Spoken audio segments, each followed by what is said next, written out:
Welcome back. This is the Lovable Asshole Podcast with your man KJ from Queens. Glad y'all could join me today.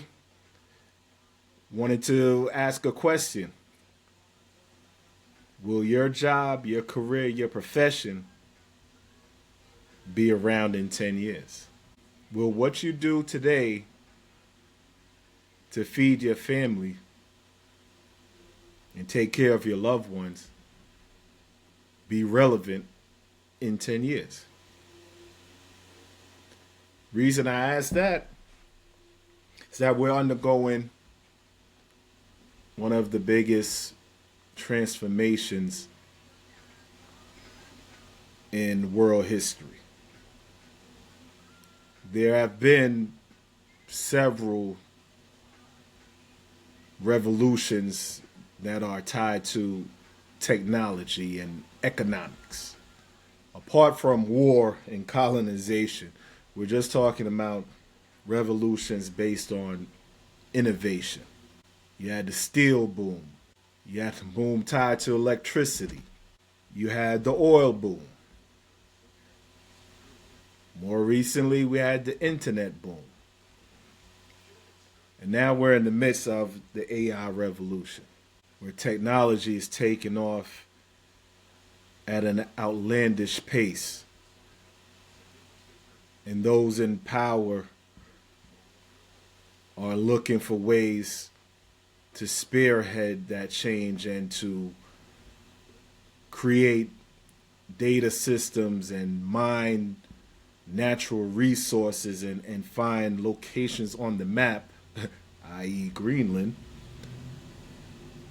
to support this massive change. And with these technology booms, there comes pain for those that aren't able to adapt, move with the change, adopt the change. And again, that has happened after every revolution, from the Industrial Revolution to now the AI revolution. There's simply going to be jobs that are eliminated. Reports suggest that by 2030, 90 million jobs will be eliminated due to AI. That's a seismic shift in our economy and our society. Now, maybe you haven't taken the time to think about this, right? We live such hectic lifestyles. You know, the rat race is filled with rats on steroids now, right?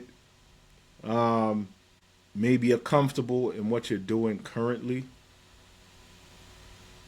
and can't foresee a future where that comfortability will be eliminated from your life. I don't know. I think it's better to be nimble than to stand knee deep in something and have the world shift from under your feet. But we can't be afraid of change. Change is inevitable. There's a reason why we have 4 seasons. The world keeps moving. Time keeps moving. And one thing about humankind and nature, change is inevitable.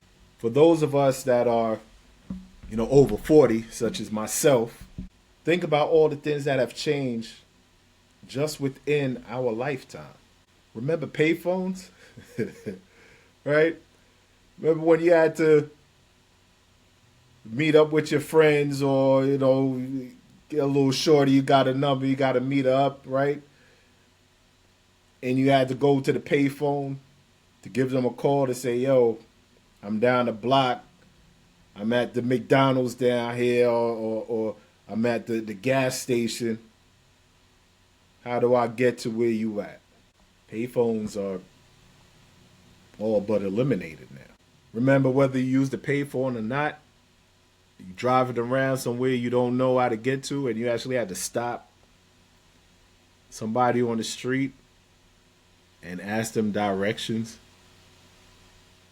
Pull over into a store, a gas station, a bar, and ask somebody for directions. When was the last time you've done that? It's because we have GPS now. Just plug in your destination and go. Even our entertainment. You know, I'm old enough to remember my grandfather's reel to reels. Right? Vinyl, crazy vinyl collection. Cassettes.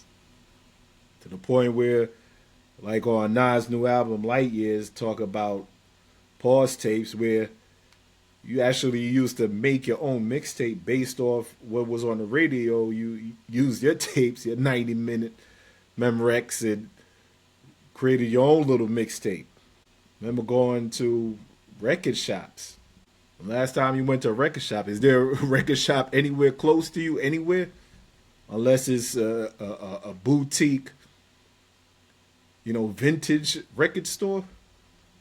The days of the big box retailers selling CDs and vinyl, that's over with.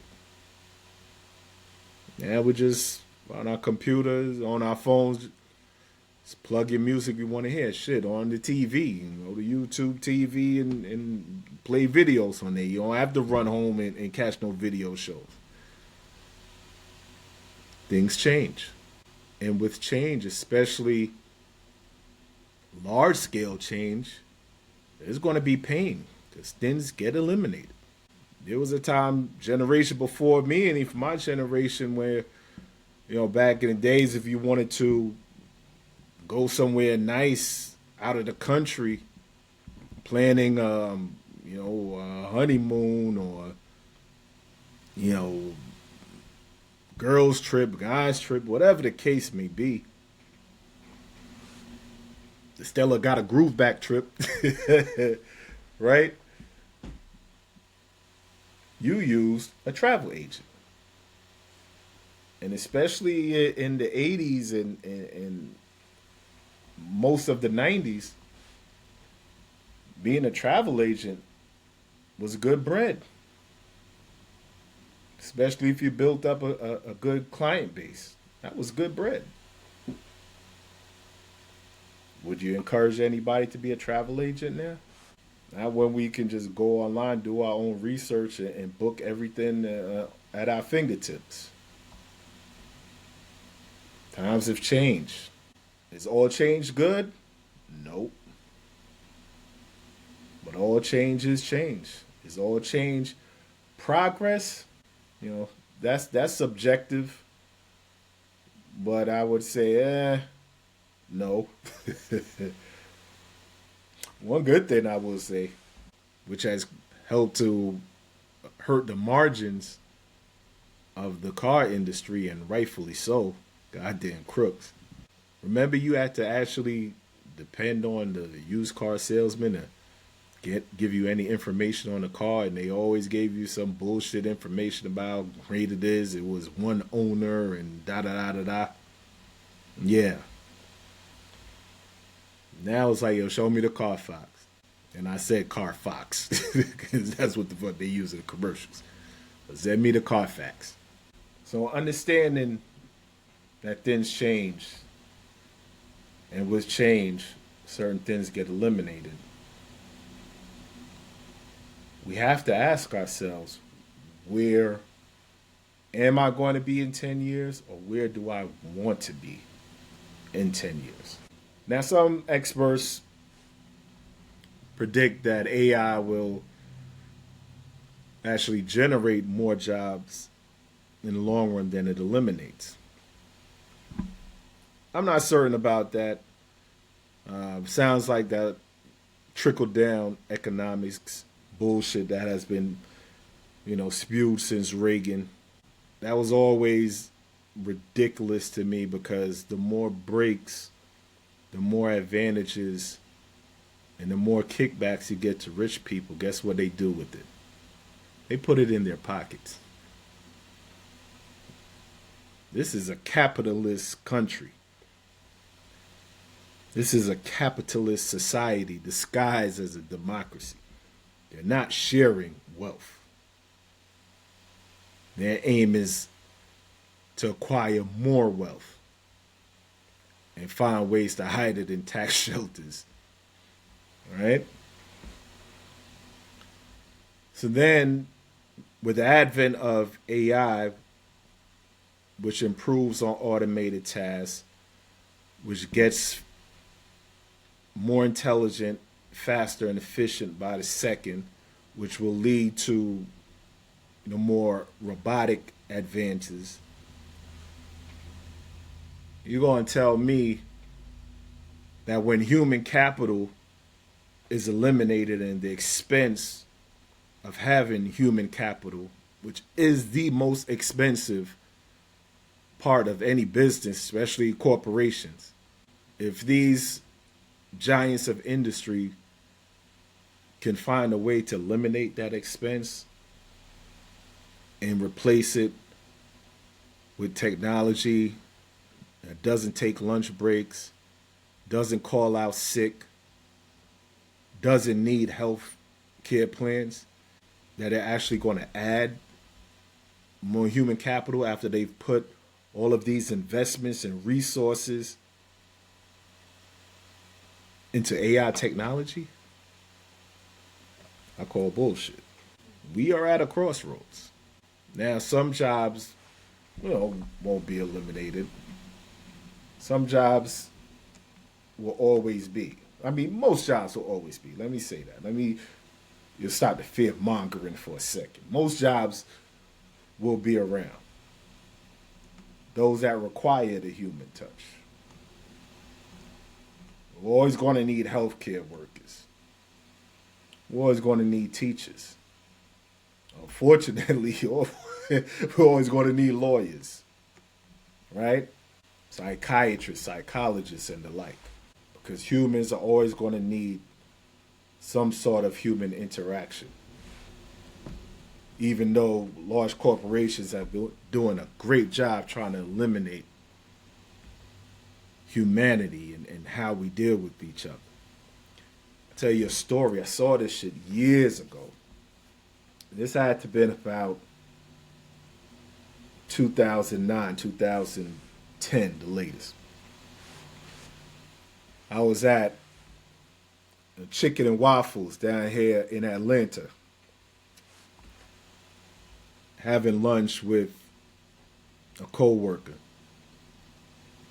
And these two ladies came in and sat right across from us. They both had sons that were, I'd say, around 10 years old, 11 at the most. And they had the Nintendo Game Boy. I don't know if the Switch that came out by that point, not the Switch, but I can't remember, but it was one of the newer handheld games at that time. And you could tell those two young men, didn't know each other before, right? But hey, the mom came out, probably said, hey, I have a son this age. Hey, my son is this age too. It'd be a good idea for us to have lunch and, maybe make a new friend. Those young men, those kids, had their faces buried in those game consoles the entire time. And to show you how bad it was, their waiter, which was, young man in his 20s, he actually said something. It's like, you guys ever going to look up or talk or anything like that? And he got their attention for 10 seconds and they went right back to what they were doing. And that's over 15 years ago.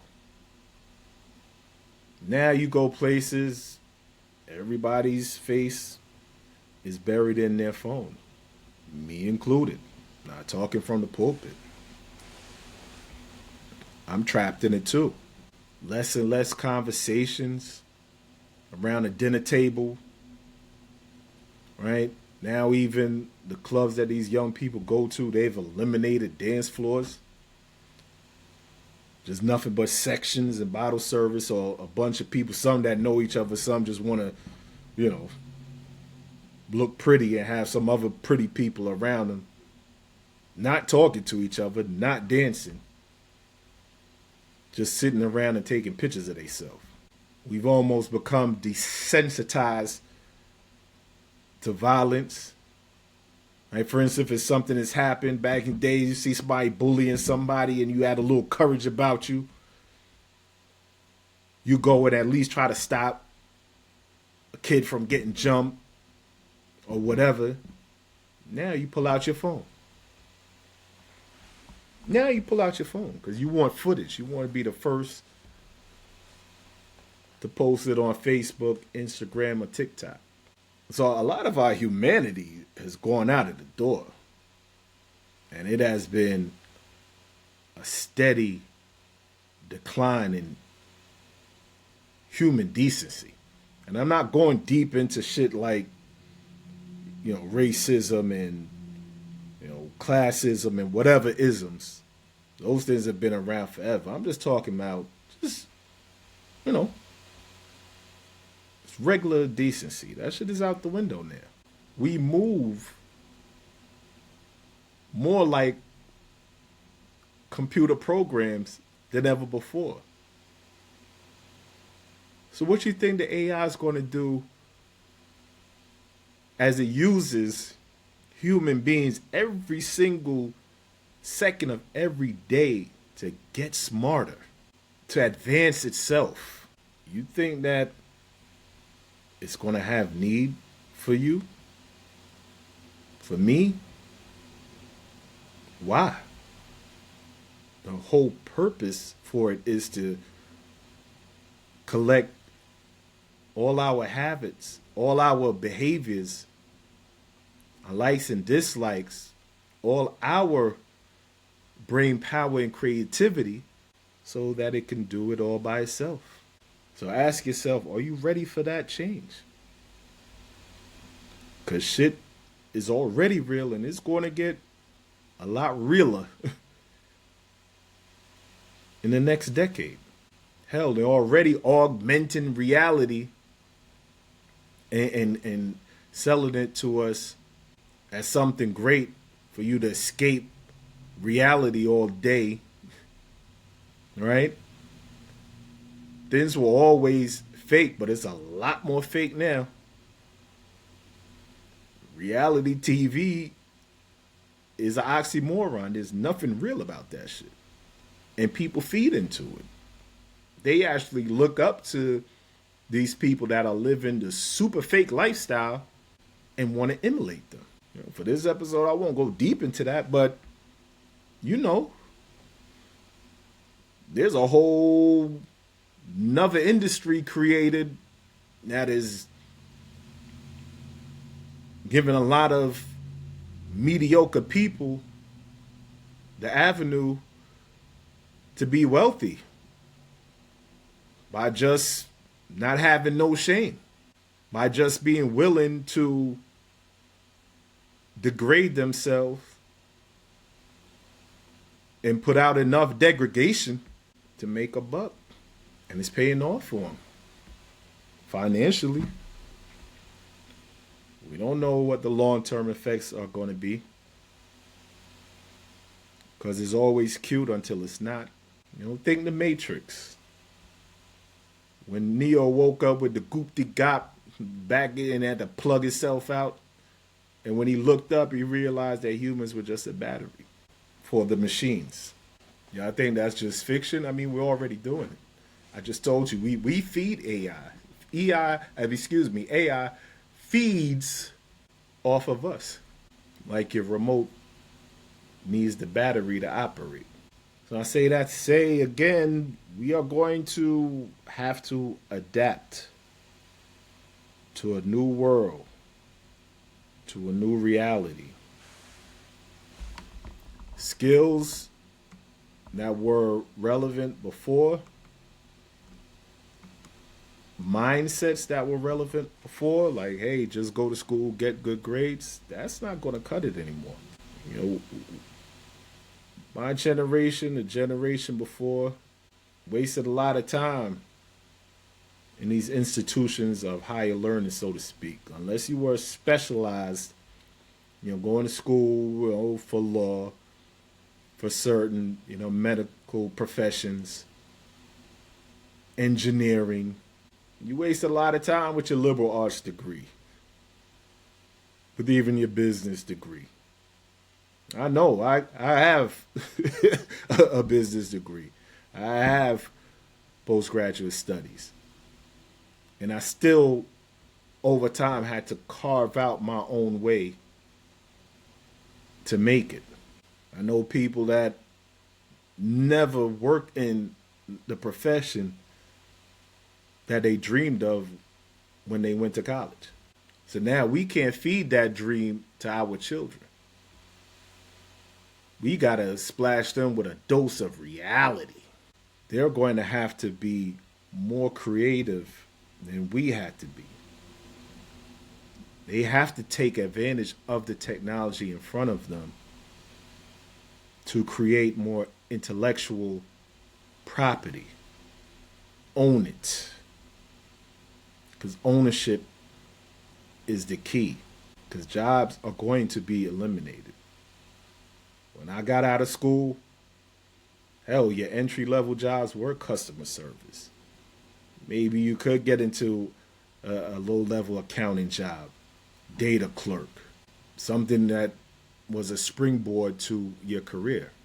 Now, those things are going to be gone.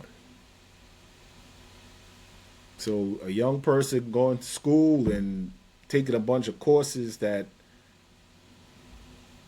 pretty much are irrelevant, they're not going to have those type of jobs to lean on when they come out of school, trying to find themselves.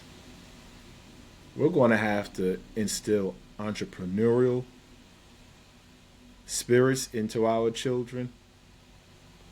We're going to have to invest early and wisely in the stock markets. We're going to have to encourage them to have some sort of business by the time they finish high school, a side hustle, something that generates income on their own, not somewhere where they have to earn a paycheck. On top of the fact that, yeah, they still have to have basic knowledge and basic, 3R skills, writing, reading, arithmetic, and now a lot of STEM capabilities as well. We have to change our mindset. We're going into a whole new future and it moves so fast. Those other booms that I talked about earlier, industrial boom, your internet boom, your oil boom, right? The railroad system was a boom as well, even before all of those. That was over, a pretty significant amount of time. Our change now is moving at the speed of light. So don't wait for that change to punch you in your gut. Be prepared. Learn to keep your left up. Keep your elbows tucked in. Stick and move. Circle, cut off the ring. The change is coming. A lot of people are going to be hurt by the change. Don't let it be you.